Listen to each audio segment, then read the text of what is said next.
We are discussing the Platform Sutra of the Sixth Patriach, which represents the highest achievement of the Sinicization of Buddhism, the Zen, or Chan, school. The true founder of the Zen school is Master Huineng. Huineng, 638 to 713 CE, was illiterate, unable to read or write. After attaining Wu or enlightenment, he secluded himself for 15 years before making his appearance at the Faxing Temple in Guangzhou, Guangdong Province. It was only on that day that he received ordination and became a monk. Prior to that, he had not yet entered the monastic life. Originally he had only been a practitioner at the Dongchan Monastery in Hubei Province. In the Buddhist community, the lowest position is known as a practitioner, as was the famous Monkey King, Sun Wukong.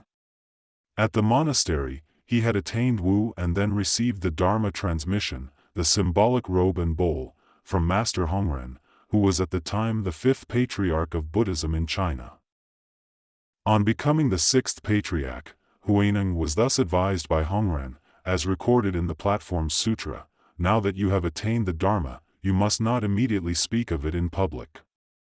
You should seclude yourself for 15 years. It is not advisable to speak hastily, as now is not the time to spread the Dharma." This is recorded in the Platform Sutra. When I read that, I was really moved, and I thought to myself that Master Hongren really understood the times Huineng was living in. So when Master Hongren told Huineng to lay low for 15 years, I couldn't help but wonder, what if Master Hongren had passed on the Dharma robe to Huineng in 1978? Would he have said, "You need to lay low for 30 years. Don't rush it, this Buddha stuff is hard to spread"? In 1978, when the reform and opening up era had just begun, every Chinese person was dreaming of getting rich. At that time, who would listen to you talking about Buddhism? Now 30 years have passed, and a few have succeeded, but most people have been thrown into the less advantaged groups by the waves of market reforms, and their hopes of getting rich have finally faded, leaving them only seeking a peaceful and stable life. But today, even a peaceful and stable life is hard to come by, and the whole of Chinese society is full of ailments. Buddhism is like medicine, used to cure illnesses. When people are not yet sick, who needs this medicine? 30 years have passed, and today, there are more people who want to listen to us talk about Buddhism. Nowadays, there are quite a few people practicing Buddhism among the Chinese people.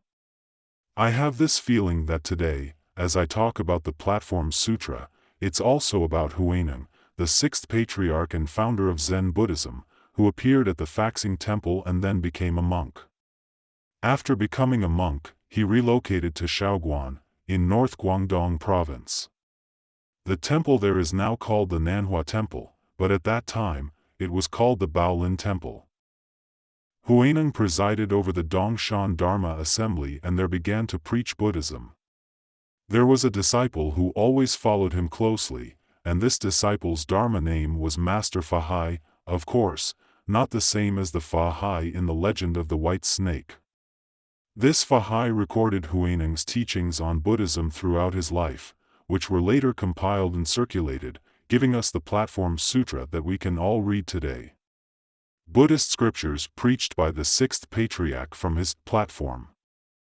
The Platform Sutra is the only Buddhist scripture narrated by a native Chinese person, and it has attained the status of a sutra. All other Buddhist scriptures are attributed to Shakyamuni Buddha in India. This highlights the significance of the Platform Sutra. Our former chairman Mao Zedong had this comment about Huineng. Chairman Mao said that during the Tang dynasty, there emerged a philosopher of idealism, the sixth patriarch Huineng, who is regarded as the true founder of Zen Buddhism. His Platform Sutra is profound and serves as the Buddhist scripture of the masses. When I read this passage, I think that Chairman Mao's evaluation of Huineng is indeed accurate. In this evaluation, it points out something important. Through Huineng, a Buddhist revolution was accomplished, liberating the activities of practicing and experiencing Zen from the confines of a small circle of literati into the hearts of the Chinese people. It became a lofty spiritual realm for the Chinese people in their conduct and way of life. This revolution in Buddhist teachings, known as the Dharma Revolution, was accomplished by Huineng. Therefore, the Platform Sutra of the Sixth Patriarch is a must-read book for every Chinese person. In my opinion, it is one of the best life textbooks for us Chinese people, filled with wisdom. Later, Westerners became aware of this highest form of Zen Buddhism. A group of passionate individuals wanted to practice Zen after the founding of our country. However, at that time, we had a closed-door policy and limited external exchanges. So, what did the group of Americans who wanted to practice Zen do? They went to Japan. One day in 676 CE, in Faxing Temple, Master Hongren is up there on the platform, giving a talk on the Nirvana Sutra. He's going on about this question: when the wind blows and makes the flag move, is it the wind or the flag that's doing the moving? Two monks are going at it, one saying it's the wind, the other saying it's the flag, and they just keep on arguing. Then out of the blue, this guy stands up and says, "It's not the wind or the flag that's moving, it's the mind of a compassionate person." Everyone's shocked. So, Master Hongren goes over to the guy and whispers, "I know who you are. You must have inherited the robe and bowl of Huangmei." Huangmei refers to the Dongchan Monastery in Huangmei County, and it refers to whom? The fifth patriarch Master Hongren. At this point, Huineng has already decided to come forward, as his 15 years of hiding have come to an end, so he owns up to it. Then Master Hongren right away asks him to take the main seat on the preaching platform, and speak about the Buddha's teachings right then and there. After hearing Huineng talk about the Buddha's teachings, what does Master Hongren think? All the stuff I used to say about the Buddha's teachings was just a load of rubbish. Your teachings are the real deal. That very day, Huineng was ordained, officially becoming a monk. Later he relocated to Baolin Monastery, and for the next 39 years led the Dongshan Dharma Assembly. Today we are going to talk about the Platform Sutra, and as we all know, it all started in Dongchan Temple with the story of the two verses. One verse was written by Shenxiu, and the other verse was written by Huineng in response. Let's first recite them. Hey, Shenxiu's verse goes like this: "The body is the Bodhi tree." We should regard our body as the Bodhi tree, not just as a physical body. It is the Dharma body. The Dharma body is indestructible. The physical body will degrade. The body is the Bodhi tree. Shakyamuni, the original Buddha, attained Wu under the Bodhi tree, so the Bodhi tree has become a symbol of wisdom. The mind is like a clear mirror on a stand. Our mind is originally pure like a clear mirror, but later it became problematic because it came into this world. This world is full of various afflictions, and afflictions are like dust. Therefore, this world is also called the dusty world. A world full of afflictions is called the dusty world. Hey, the mind is like a clear mirror on a stand, originally very clean. Constantly polish and wipe it clean, do not let it be tainted by dust. Shenxiu wrote this verse and put it on the wall in Dongchan Temple, without signing it. Because he knew the fifth Patriach Master Hongren had decided to pass on the ceremonial robe and bowl, but to whom? It's an exam, right? The Master had previously summoned the disciples in Dongchan and spoke to them. The matter of life and death is of utmost importance, this is the foremost issue. For every person in the world, there is nothing greater than the matter of life and death. This is something we can all agree on. The matter of life and death is of utmost importance. You all follow me to learn Buddhism, but you seek only blessings all day long. Blessings are happiness. Seeking blessings every day, seeking blessings and rewards, right? Seeking only blessings all day long, and not seeking liberation from the suffering of life and death. If your true nature is deluded, you cannot see your own true nature, how can blessings be sought? He was not satisfied with them. Then he said, each of you compose a verse, and whoever composes a good verse will receive the robe and bowl. So the exam began. The disciples received the task and returned to their quarters. Everyone was thinking whether to compose a verse or not.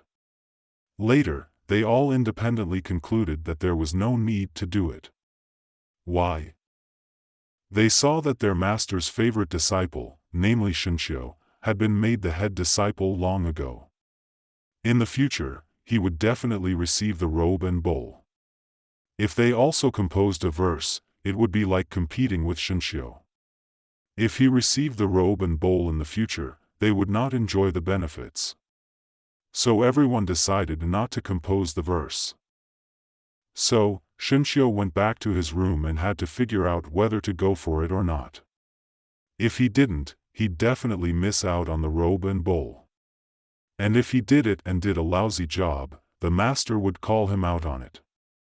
That would mean no robe and bowl, plus major embarrassment in front of the other disciples. So, should he give it a shot or not? He tossed and turned in bed, unable to catch any shut-eye. Finally, he came up with a sly plan.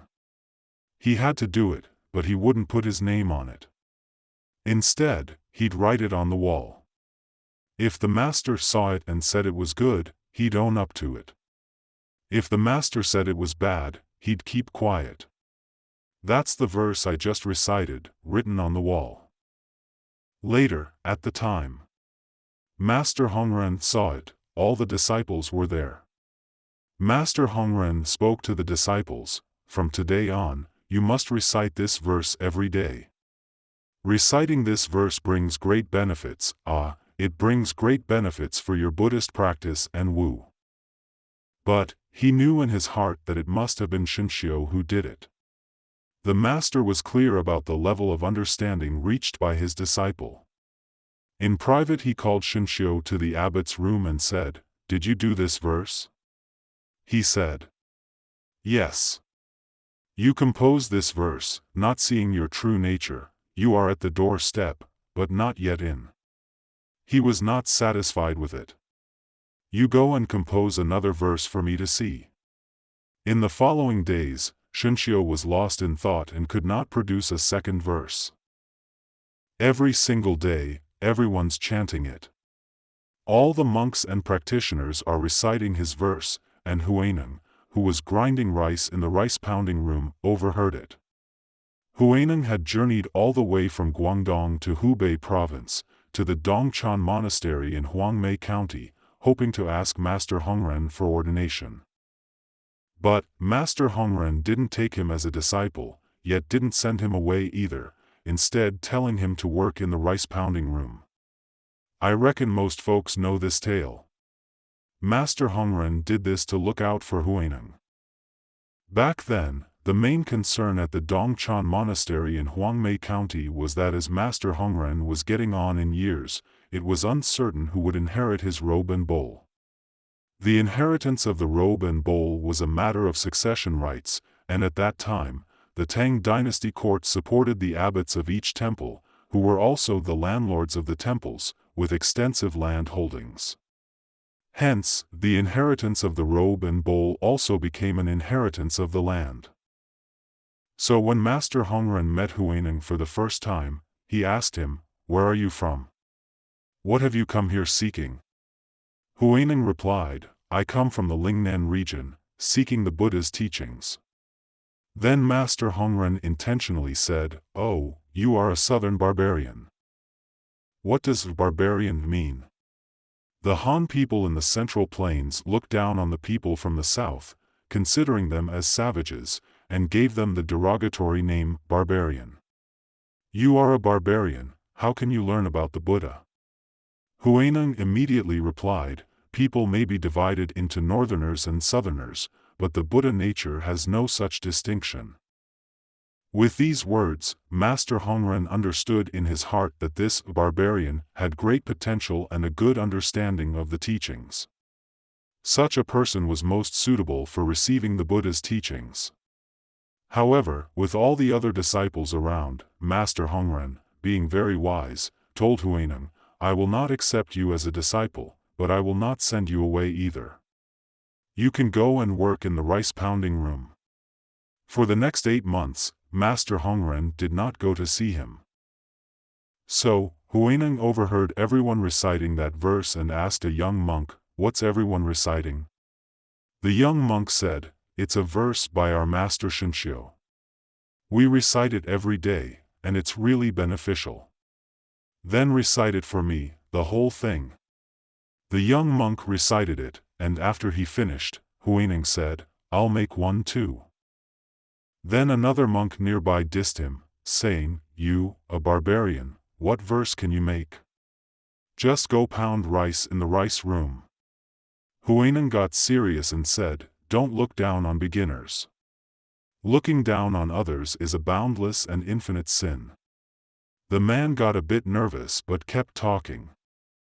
Huineng went on, "Even the lowest can be super wise, and the highest can be clueless." The man got even more nervous. Later, Huineng asked him, "I can't write, so can you help me write my verse on the wall?" The man said, "You gotta recite it first." Huineng recited his verse, "Bodhi is not a tree, the clear mirror is not a stand. Originally there is not a single thing. Where comes dust?" After he recited it, the man realized Huineng was really wise, but he still refused to help write it. He said to Huineng, "If you want me to write it on the wall, there are conditions." "What conditions?" "When you receive the robe and bowl, you must come to me for ordination." Huineng said, "No problem." Finally, the man helped Huineng write his verse on the wall. The next day, Master Hongren showed up and found the disciples hanging around. He checked out Huineng's verse, then took off his shoe and used it to wipe the verse off the wall, saying, "I haven't seen the real deal yet." This was basically him looking out for Huineng. The disciples were like, "Oh, so our master isn't really feeling Huineng's verse." So, Huineng was still in the clear. But let's be real, what Master Hongren said was true, the real deal hadn't been seen yet. Huineng's verse, even though it was on a higher level than Shenxiu's, still wasn't the full package.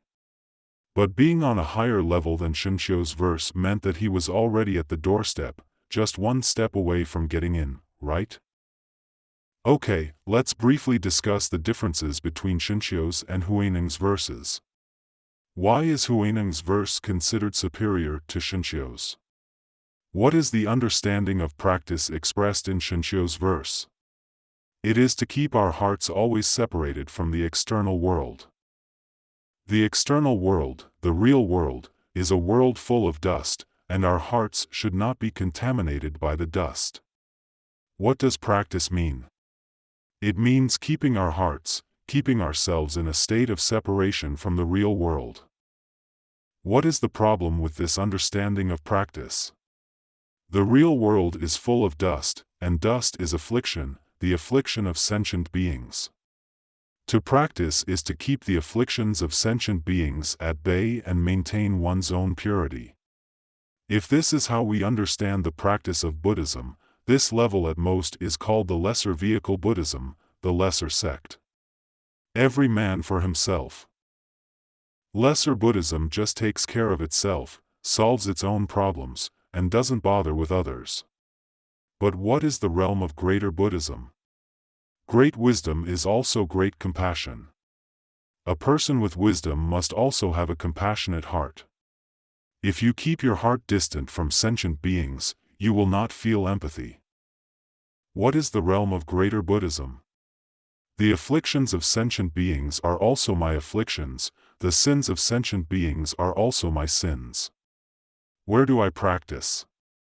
I practice among sentient beings, for I am also one of them. Later, After realizing the Buddha's teachings, Huineng said, "The Dharma is in the world, the Dharma is in the human world, the Dharma is in the world, not apart from worldly awakening. If you want to awaken, you cannot leave this human world. Seeking Wu apart from the world, leaving this human world to seek Wu, is like looking for a rabbit's horn. It's as absurd as trying to get a rabbit to grow 2 horns. This is too absurd. A rabbit only has 2 ears." In this passage from his later sermon, Verses on the Inconceivable, it shows the realm that Huineng had already attained from the beginning. So he took a diametrically opposite approach, targeting Shenxiu's point of view that the mind and the external world are separate, and refuted it.